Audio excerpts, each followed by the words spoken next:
અકોટા સ્ટેડિયમમાં સશક્ત નારી મેળો યોજાયો।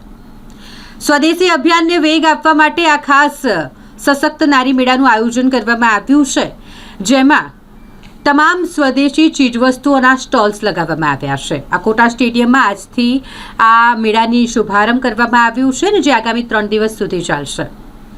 અહીં અલગ અલગ પ્રકારની ચીજવસ્તુઓ તમને મળી રહેશે, જેમાં ગૃહ સુશોભન, વસ્ત્ર પરિધાન, ચર્મ, કાષ્ટ, અલગ અલગ ઉદ્યોગને લગતી તેમજ હેન્ડમેડ ચીજવસ્તુઓ અલગ અલગ 110 સ્ટોલ ખાતે ઉપલબ્ધ કરવામાં આવી છે। અલગ અલગ 110 સ્ટોલ અહીં લાગ્યા છે અને જેની મુલાકાત હવે વડોદરાવાસીઓ લઈ શકશે, જેનું ઉદ્ઘાટન આજે કરી દેવામાં આવ્યું છે। વિધાનસભાના મુખ્ય દંડક અને રાવપુરાના ધારાસભ્ય બાળકૃષ્ણ શુક્લના વરદ હસ્તે જ આ મેળાનો શુભારંભ કરવામાં આવ્યો છે, જે પ્રસંગે વડોદરા જિલ્લા કલેક્ટર ખાસ ઉપસ્થિત રહ્યા હતા। સાથે સયાજીગંજના ધારાસભ્યની વિશેષ ઉપસ્થિતિમાં મેળાનો શુભારંભ કરાયો। અકોટા સ્ટેડિયમમાં 20 થી 22 ડિસેમ્બર સુધી યોજાશે આ મેળો, જેનું આજે ઉદ્ઘાટન થયું। જિલ્લા કલેક્ટરની સાથે જિલ્લા પંચાયત પ્રમુખ, વડોદરા જિલ્લા વિકાસ અધિકારી અને અન્ય મહાનુભાવોના હસ્તે આ ઉદ્ઘાટન થયું છે। એ પછી 110 સ્ટોલ પર પ્રદર્શની જોવા મળશે। ઉપરોક્ત 3 દિવસો દરમિયાન સાંજ સુધી આ મેળો ખુલ્લો રહેશે। વડોદરા શહેર અને જિલ્લામાં આત્મનિર્ભર બનેલી બહેનો દ્વારા ઉત્પાદિત વસ્તુઓનું અહીં નિદર્શન રહેશે। ખાસ કરીને ગુંથણ, ભરતકામ, ચર્મકલા, જ્વેલરી, વસ્ત્ર પરિધાન સહિતની વસ્તુઓ અહીં જોવા મળશે। મેળો છે એટલે ખાણીપીણીના સ્ટોલ પણ રહેશે। આરોગ્યપ્રદ પરંપરાગત વ્યંજનોના સ્ટોલ જોવા મળશે, જેમાં શ્રી અન્નથી બનેલી વિવિધ વાનગીઓ ઉપરાંત મહિલાઓ દ્વારા ઘરે બનાવવામાં આવેલી વિવિધ પ્રકારની મીઠાઈ, ચીક્કી, ચ્યવનપ્રાશ, મધ સહિતની વસ્તુઓ પણ ત્યાં ઉપલબ્ધ મળી રહેશે। પ્રાકૃતિક કૃષિકારો દ્વારા પકવવામાં આવેલા શાકભાજી, અનાજ, મસાલા પણ આ મેળામાં તમે જોઈ શકશો। 11મી તારીખથી લઈને 23 તારીખ સુધીમાં આખા ગુજરાતના તમામ જિલ્લાઓમાં સશક્ત નારી મેળાઓનું આયોજન કરવામાં આવ્યું છે। આ પ્રકારનું આયોજન ગયા વર્ષે પણ કરવામાં આવ્યું છે। ખાસ કરીને મહિલા ઉદ્યોજકોને પ્લેટફોર્મ મળે તે માટે થઈને જિલ્લા વહીવટી તંત્ર દ્વારા આ પ્રકારનું આયોજન કરવામાં આવ્યું છે। આ વખતના આયોજનમાં તો અલગ અલગ સંસ્થાઓ છે જ, તેની સાથે સાથે સેન્ટ્રલ જેલનો પણ એક સ્ટોલ છે અને બીજા પણ એવા સ્ટોલ છે કે દિવ્યાંગોના પણ સ્ટોલ છે। અને આ તમામ સ્ટોલ જિલ્લા વહીવટી તંત્ર તરફથી જે પણ આ જેમની દુકાનો છે, જેમને સ્ટોલ રાખેલા છે, એ બધાની પાસેથી એક પણ રૂપિયો સરકાર લેતી નથી અને તેની સાથે સાથે તેમનું જે આખું પ્રમોશન થઈ રહ્યું છે તેના પણ કોઈ પૈસા નથી લેતા અને પછી પણ કોઈ પ્રકારનું કમિશન લેવામાં આવતું નથી।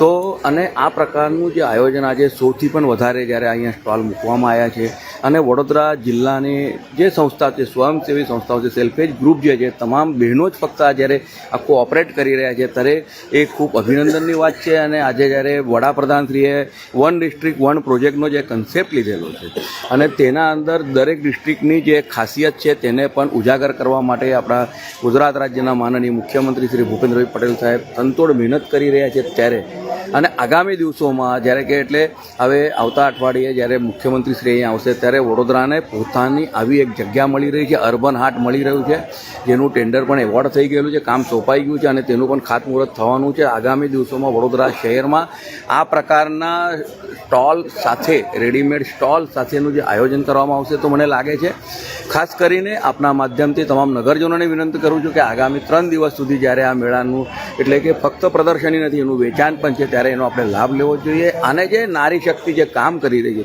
તેને પણ પ્રોત્સાહન આપવું જોઈએ। અર્થવ્યવસ્થા ભારતની જો આખા દેશમાં આ પ્રકારના કાર્યક્રમ થાય તો સુધરી શકે, સાથે જીડીપી ગ્રોથ પણ થઈ શકે, શું માનો છો તમે? 2014માં જ્યારે વડાપ્રધાનશ્રીએ દેશનો કાર્યભાર સંભાળ્યો ત્યારે ભારત દેશ આર્થિક વ્યવસ્થામાં એટલે આર્થિક મહાસત્તામાં 10મા ક્રમે હતી અને જૂન 25માં એ 4થા ક્રમે આવી છે। એના અંદર જો સૌથી મોટું કોઈ કામ હશે અને એક કારણ હશે તો નારી શક્તિને મજબૂત કરવાનું જે કામ હાથમાં ધરેલું છે એના કારણે જ અને આખા દેશમાં આપણે જો વિચારીએ તો નારી શક્તિ માટે ડ્રોન દીદીથી લઈને અલગ અલગ પ્રકારના જે પ્રોજેક્ટ, જે પ્રકલ્પ લીધેલા છે તેના કારણે જ આજે આર્થિક રીતે સદ્ધર થતી મહિલાઓ અને તેના કારણે દેશ પણ સદ્ધર થઈ રહ્યો છે। Thank you. આજે વડોદરા જિલ્લાના જિલ્લા વહીવટી તંત્ર દ્વારા સશક્ત નારી તેમજ આપણા નરેન્દ્રભાઈ મોદી સાહેબ અને ગુજરાતના મુખ્યમંત્રી શ્રી ભૂપેન્દ્રભાઈ પટેલ સાહેબની આગાહીમાં જ્યારે લોકલ ફોર વોકલ, જ્યારે આપણી બહેનો, સ્વસહાય જૂથોની બહેનો જે પોતાની કલાકારી જ્યારે વેચવાનું એક પ્લેટફોર્મ મળે એ માટે આજે સશક્ત નારીનું મેળાનું આયોજન કરવામાં આવ્યું છે। અહીંયા વડોદરા જિલ્લાના વહીવટી તંત્ર દ્વારા અને સખી મંડળની બહેનો દ્વારા અને સ્વસહાય જૂથોની બહેનો દ્વારા અલગ અલગ વિવિધ સ્ટોલો ઊભા કરવામાં આવ્યા છે, જ્યાં અલગ અલગ દીકરીઓ બહેનોને પોતાના શણગાર માટેની પણ અલગ અલગ વસ્તુઓ તેમજ ઘર ઉપયોગમાં લેવાતી વસ્તુઓ સ્વસહાય જૂથોની બહેનો દ્વારા જે ઘરે પોતાની રીતે હાથો વણાટની વસ્તુઓ હોય છે એ દરેક વસ્તુઓનો અહીંયા વિવિધ સ્ટોલ ઊભા કરવામાં આવ્યા છે. આજે નારી જ્યારે પોતાનું એક કલા જ્યારે દર્શાવવાનો એક પ્લેટફોર્મ ઊભો થયો છે ત્યારે હું દરેક બહેનોને પણ ખૂબ ખૂબ શુભેચ્છાઓ પાઠવું છું કે આવો આપણે પણ આ મેળાનું એક નિરીક્ષણ કરીએ. હું દરેકને નાગરિકોને પણ અપીલ કરું છું કે આવો અને આ સ્ટોલની મુલાકાત લો અને આપણે બહેનોને સ્વસહાય જૂથોની બહેનોને પ્રોત્સાહિત કરો.